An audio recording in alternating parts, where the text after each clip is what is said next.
The past couple of years have been hectic as all hell, so no one would blame you for wanting to escape reality and dive into a new one. But with so many options to choose from, how will you know which one to start with? Welcome, ladies and gentlemen, to A Casual Review, a series where I spend the time to test and review popular games so you can decide if you want to try them out. In this video, I will be diving into the popular MMORPG Path of Exile and analyze the experience a new player would have if they were to pick up the game today. Path of Exile is on Steam and has a very respectable player base of about 30,000 daily players, and seems to be on the rise. It is free to play with many free mini expansions that have come out since they launched in 2013, so that's a pretty good start already. A quick note before we begin. I did not get to max level to review the new player experience. I've put in about 30 hours of playing before writing the review and have detailed out my thoughts. There may be things I don't cover, like max level content, but I've done my best throughout my playthrough to take part in anything that seemed accessible to new players as they progress through the game. With that said, let's begin.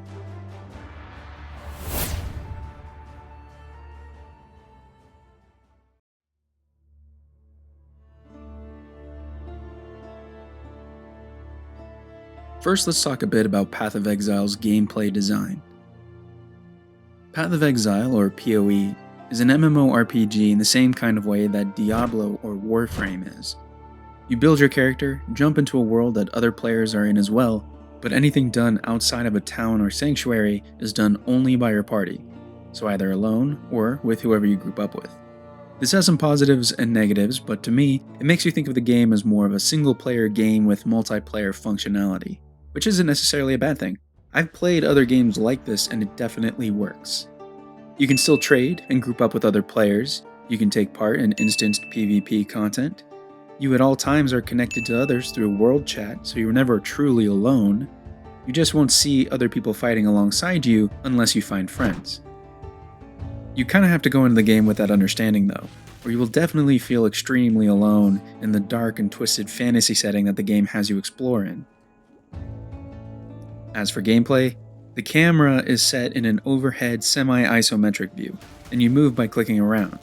Holding down the left mouse button will have your character continuously move to follow it. I don't really mind this. Click to move is not a bad thing, especially for ARPGs, but I do wish I had more of an option to zoom out. It was pretty disorienting at first to be so close to my character. I found myself constantly trying to spin my mouse wheel back so that I could see more of what was around me. Though playing for a while, I eventually got used to it, and sort of enjoyed the amount of action I was able to see by being so close. This is a graphically impressive game, and the combat animations are no exception. Combat is probably the highlight for me.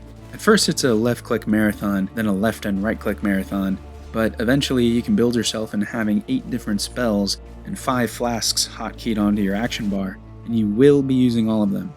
The combat is extremely fluid for the most part, the only downside being that my tiny brain had to get used to the fact that if I kept mashing the left mouse button, my character would end up sprinting around and cancelling spells. I got better eventually, but having to click for every attack was something I definitely had to get used to. But overall, you can feel the weight of your attacks. Every spell has an animation that can change if you apply a support gem to it, and every character can use every spell, assuming you are using the right weapon and have a gem slot open for it, which is a very good way of allowing for individual character customization, which this game has a lot of. Each level you reach, you are rewarded with a passive skill point, which can be applied to the passive skill tree, which is f***ing insane. The skill tree has more options than I would ever try to understand. You have to zoom out to see it all, and there's a damn search function on it. This is terrible for new players. It is daunting as all hell to see that many options and be expected to apply one point at a time. This is probably where PoE loses many of its new players, but assuming you don't quit or just look up a cool meta build, exploring your options can be extremely entertaining.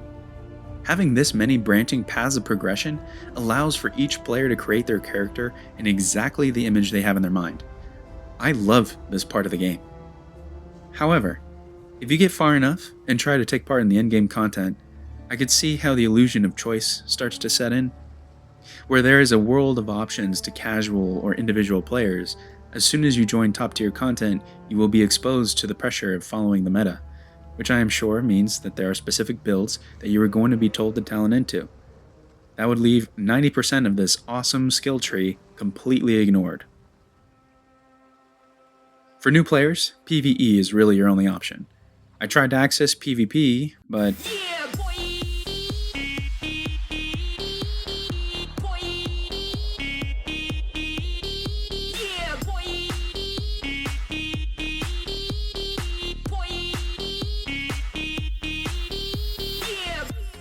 well, I decided I would try again when I was older. So PvE is your goal in order to level up and complete the story, and I think Path of Exile does pretty well with this. It's very linear as MMOs go, so you won't have a great sense of world size, and you will always know that eventually you have to move forward. The story is pretty good as MMO stories go, but the highlight is the ambience and amazing combat, with hordes of enemies establishing a sense of urgency and achievement when you complete a quest or get new gear. And gear is everywhere. Enemies drop gear. There is gear in chests and barrels throughout every zone, and you can even look inside dead bodies or rocks for some. There are also empowered enemies throughout each zone, which gives some engaging combat and a chance at better gear, so exploration is definitely encouraged. The main quest is easy to follow and provides a compelling reason to go smash enemies and dungeon dive. The side quests are not exactly plentiful, but they do add some extra events to the linear zone that you'll be traveling through. Questing never really felt like a chore, but instead was a reason to move forward in the story and traverse the world while you were at it. There are also small dungeons and extra events that are littered throughout the different zones, so if you take the time to explore, you will be rewarded with cool new bosses or events that give cool upgrades. The interface is clean and helpful. You have your standard minimap and quest list on the side of your screen, with spells, mana, and health lining the bottom of your screen. The system interfaces are a little too detailed for players that have no prior experience with the game, but that's not really an issue with the interface, and rather just an issue with new player education on gameplay systems. Really the only issue I have with the UI is the full-size map. If you press tab, you bring up a larger map overlay that is transparent and sits over your screen. You can move this overlay around with the arrow keys, but for larger maps, it's pretty clunky. Not to mention the fact that you are constantly bringing it up, since the minimap is not at all helpful in figuring out where you are going. I found myself playing half the game with a map overlay blocking the majority of my view, even during combat. I would just engage with the enemies, forgetting that it was even there. But now that we have discussed the general gameplay for Path of Exile, let's take a look at your first steps within the game. You start the game how every MMORPG begins, creating a character. The first screen you are brought to presents a cool feature that allows you to choose what type of game mode you would like to try. I'm sure for longtime veterans of the game, the League play is a welcome option. This allows you to play a character for a specific amount of time and try to accomplish everything you can during a single season. At the end of the current season, a new league begins and you start a fresh new character.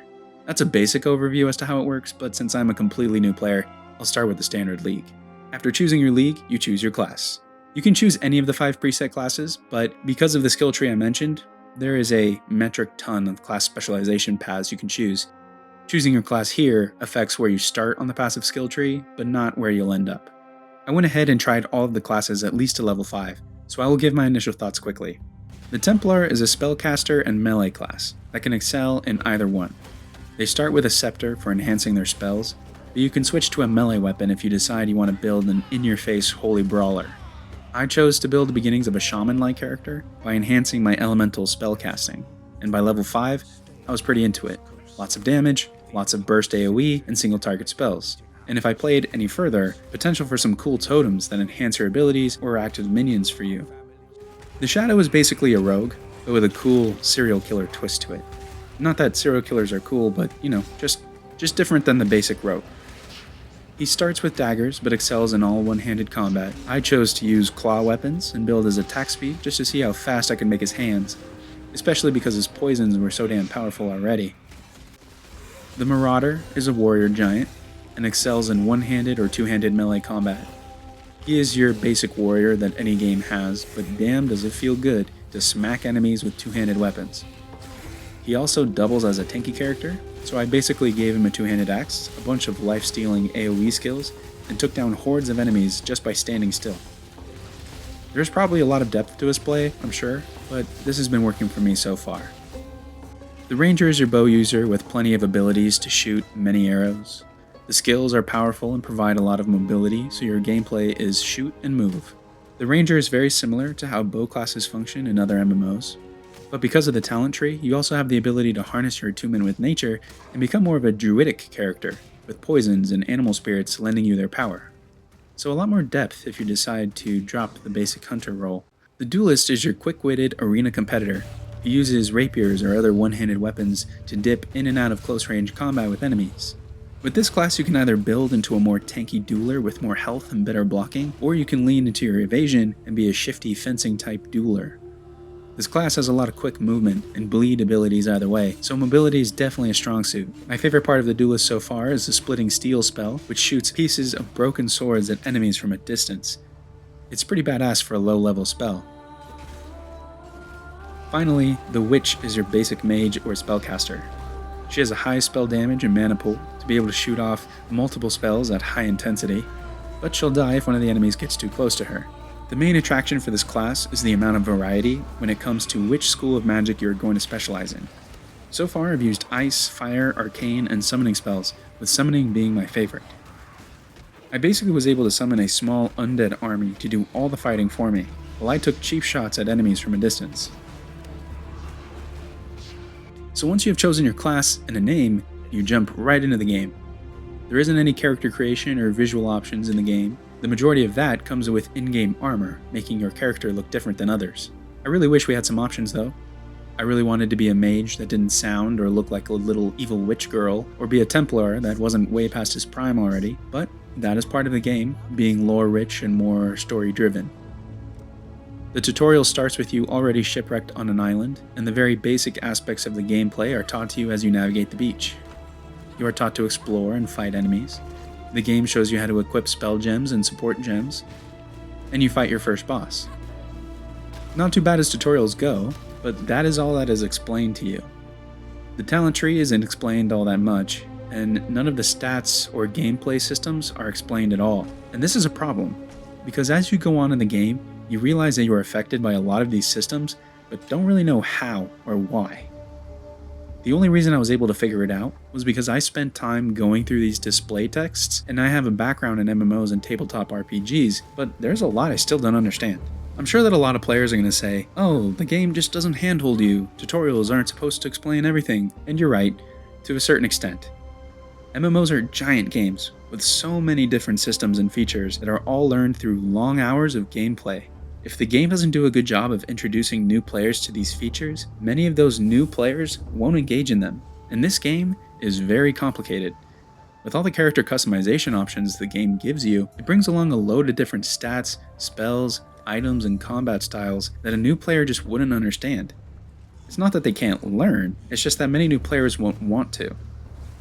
Moving on. You are brought into the first town, which is this little outpost, and the first thing I thought to myself is, wow, cool atmosphere, every NPC is voice acted, and the music sounds like it's straight from The Witcher. Not bad. And that'll be a theme as you play the game from here on out. Every quest is fun to complete because it's engaging and has a story along with it. The zones you will be in are detailed and the enemies are varied. There are small bosses everywhere and large bosses at the end of quests, and the music and voice acting do very well to tie the journey all together and provide a great sense of immersion. At one point, you are sent into a cave to kill a siren, and not only was the combat really difficult and engaging, but the siren was whispering to me during the entirety of the maze before the battle, and these spectral ghost women thingies kept appearing in front of me, beckoning me to keep going deeper into the cave. It genuinely disturbed me a bit. As you progress in the game, the difficulty increases pretty quickly, to a point where if you don't know what you're doing, you will die a couple times. The combat starts to really become a balance of how much damage you are doing and taking, and making sure you're drinking your health potions at all times. The best part about dying is that you can choose to respawn instantly, and it sends you back to a checkpoint, so if you happen to be in a cave and die to a siren boss, for example, the game will allow you with each of your 15 deaths to respawn just outside the entrance and rush back in to engage the boss again. The combat never stops, and if you try again within 10 minutes, the boss actually won't reset, so you can keep throwing yourself at it and eventually you will win. For better or worse, I appreciated this. It means I never felt the difficulty was inhibiting my enjoyment of the game.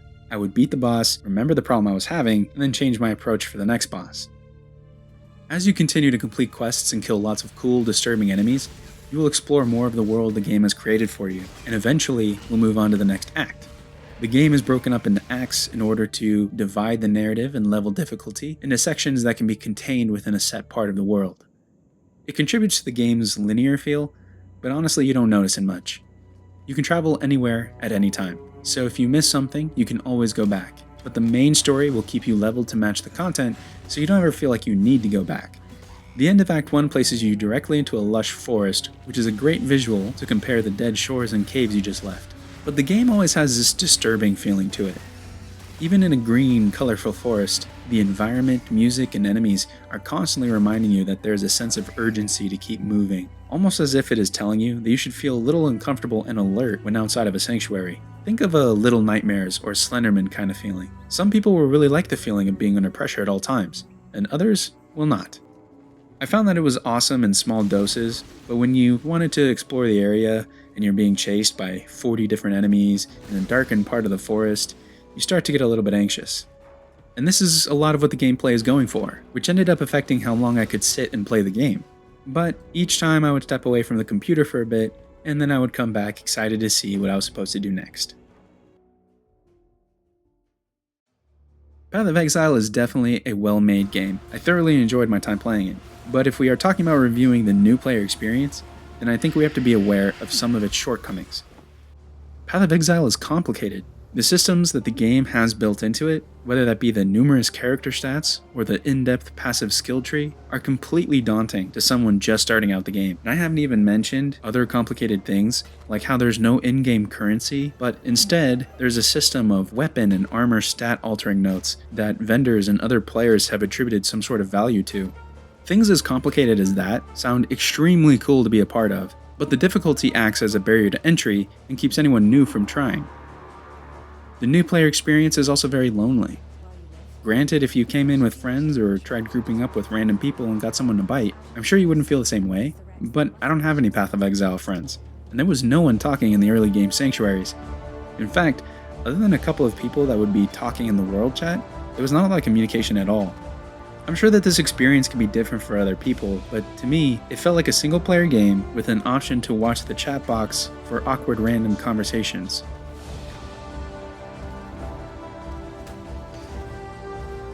This style of game works, and I don't mean for it to sound completely negative.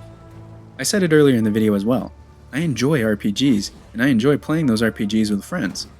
But I wouldn't go into this MMORPG expecting the MMO to be the focal point.